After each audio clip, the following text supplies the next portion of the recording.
Kepada semuanya, nasihat umum kepada siapa? Apakah Anda seorang laki-laki muslim atau wanita muslimah? Jika ada orang di luar jalur agamamu, non-muslim atau non-muslimah, ingin menikah denganmu dan dia berjanji akan mau masuk Islam, jangan mau. Sebab agama itu keyakinan di dalam hati.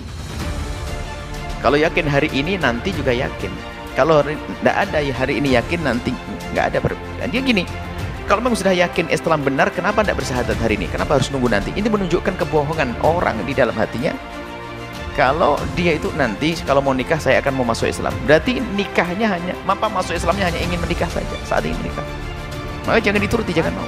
Kita bisa ambil kesimpulan bahwa pernikahan atau perkawinan dianggap sah apabila di dalam agama dikatakan sah pernikahan tersebut. Lantas bagaimana agama kita, yakni agama Islam, memandang orang Islam yang menikah tetapi berbeda agama, ya? Nikah beda agama, zina. Laki-laki yang binimu beda agama, zina. Kalau sampai engkau muslimah gara-gara menikah sama beda agama lalu kau murtad, maka neraka jahanam tempatmu. Oleh sebab itu muslimah, baliklah, taubat, masuk balik ke dalam syahadat asyhadu an la ilaha illallah. Kau nikah sama dia berapa tahun? Dia udah tua pula, mati cepat. Habis itu kau jadi janda. Ya tapi kaya Pak Ustaz. Iya kalau kau hidup, kalau kau ikut mati juga. Hidup ini singkat saudaraku. Hati-hati, jangan nikahkan.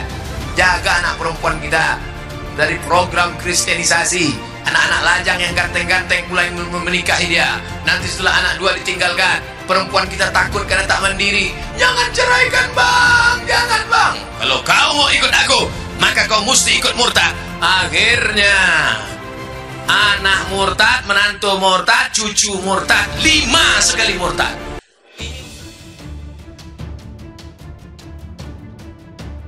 Marah besar, suara Abdul Somad menggelegar, neraka jahanam tempatmu. Penceramah kondang Ustadz Abdul Somad marah besar dengan umat muslim yang memilih menikah beda agama. UAS mengutuk keras pasutri yang melakoni pernikahan seperti ini. Menurutnya hal ini dilarang keras dalam Islam. Hal ini disampaikan UAS ketika menjawab pertanyaan seorang jemaah soal hukum menikah bagi pasangan yang berbeda keyakinan. Pernyataan UAS itu diunggah di akun YouTube dakwah sang Ustadz sebagaimana dilihat populis.id pada Selasa 8 Maret 2022. Apa hukum dari nikah beda agama? Zina, laki-laki yang binimu memang agama itu zina. Zina, laki-laki yang binimu beda agama itu zina, kata UAS. Lebih parahnya lagi, lanjut UAS, jika ada seorang muslim meninggalkan Islam demi menikah dengan pasangan yang berbeda agama, maka secara otomatis yang bersangkutan masuk neraka jahanam. Kalau sampai engkau muslimah gara-gara menikah dengan beda agama lalu engkau murtad, maka neraka jahanam tempatmu, tegas UAS. Dengan begitu UAS memperingatkan untuk tidak melakukan pernikahan beda agama, karena itu masuk dalam perbuatan zina dan agama Islam tidak memperbolehkannya. Juga dengan jelas fatwa MUI mengharapkannya. UAS juga mengatakan kepada jemaahnya untuk menjaga anak perempuannya agar tidak terjerumus ke dalam program kristenisasi, salah satunya pernikahan beda agama. UAS menyarankan untuk menjaga kaidah dan akhlak termasuk untuk perempuan yang mudah tergoda dengan rupa sehingga perlu dijaga agar tidak terjerumus. Oleh sebab itu, muslimah baliklah taubat, masuk balik ke dalam syahadat, tuturnya. Belakangan ini beredar di media sosial daftar 180 nama penceramah radikal. Di antaranya terdapat nama Ustadz Abdul Somad, Felix Xiao, dan Ismail Yusanto. Sementara itu, tenaga ahli utama kantor staf Presiden Rumadi membantah kabar pemerintah merilis daftar penceramah radikal.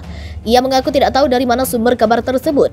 Saya tidak tahu dari mana asalnya, yang jelas pemerintah tidak pernah menyebutkan soal nama, ujarnya dalam keterangan tertulisnya pada Rabu 9 Maret 2021. Ramadi meminta kepada masyarakat agar tidak mudah terpancing dengan kabar itu.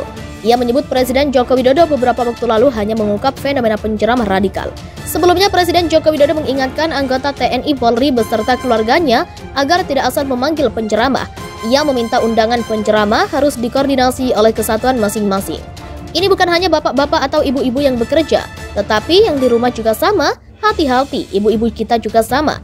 Kedisiplinannya harus sama, nggak bisa menurut saya, nggak bisa ibu-ibu itu memanggil misalnya ngumpulin ibu-ibu yang lain memanggil penceramah semaunya atas nama demokrasi, kata Jokowi saat menyampaikan sambutan dalam Rapim TNI Polri pada Selasa 1 Maret 2022. Sekali lagi di tentara, di polisi nggak bisa seperti itu, harus dikoordinir oleh kesatuan, sambungnya. Manuver PA212 sungguh mengejutkan, sebut petinggi MUI. Wakil Ketua Sekretaris Jenderal Persaudaraan Alumni PA212 Novel Bamukmin mengatakan, sejumlah perwakilan aksi bela Islam mendatangi Majelis Ulama Indonesia. Hal itu mereka lakukan untuk menindaklanjuti dugaan penistaan agama yang dilakukan Menteri Agama Yakut Khalil Qaumas. Adapun pertemuan ini terjadi bersamaan dengan demonstrasi di depan kantor Kemenak pada Jumat 4 Maret. Alhamdulillah kami diterima petinggi MUI pada 14.30 waktu Indonesia Barat, kata Novel kepada GNP.co Sabtu 5 Maret. Novel bercerita pertemuan itu cukup singkat, kurang lebih sekitar 1 jam saja. Dia menyebut para perwakilan aksi bela Islam yang berjumlah 5 orang menyampaikan kegelisahannya terhadap anak Yakut. Intinya kami sampaikan agar MUI bisa segera merespon kegaduhan, katanya. Selain itu Novel juga mengingatkan perihal kondisi negara yang sudah darurat penista agama. Apa yang diucapkan Yakut sudah masuk unsur penistaan agama dan karena itu kami mendesak MUI mengambil sikap resmi, katanya. Novel mengklaim MUI menyambut baik kedatangan perwakilan aksi bela Islam. Menurut dia, polemik ini akan dibawa ke rapat utama pada Selasa depan. Agar bisa memberikan fatwanya, MUI juga akan mengimbau baik rakyat maupun pejabat supaya tidak keliru ketika berbicara agama, katanya. PA212 meminta MUI mengambil sikap terkait polemik pernyataan mengenak Yakut Khalil Qaumas.